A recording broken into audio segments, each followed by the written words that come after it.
slaughter goat. So that is the goat we gonna kill today. Hi goat! Karen is ready to kill you. So now we're gonna bring upstairs to kill over there. And this is the knife to cut the head. The head of that goat. Hi goat! Smell first the knife. See? You see? A lot of different blood on this knife. Okay? So now we go there to kill you. Come here, goat.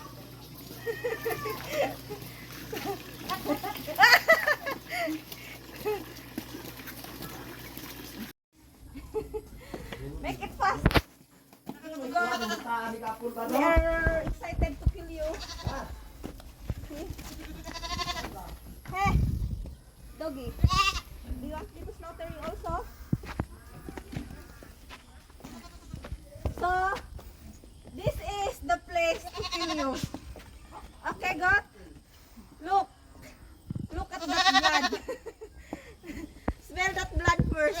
That is the blood of the pig that we killed last 2 days ago. So now, it's your turn to die today. Eh? See? I'm ready to stab your neck. Eh? Eh? I'm gonna kick him. He's moving his head. Eh?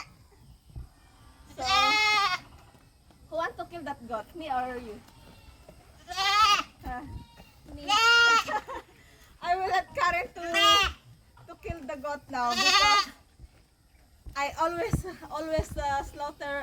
I'm the one who always killing the goat and pig. So now I will let her to kill now because she want also. She said she was whispering me. She said you always kill the goat and the animals. She said she want also. So now it's your turn today. So I'm gonna give the super knife.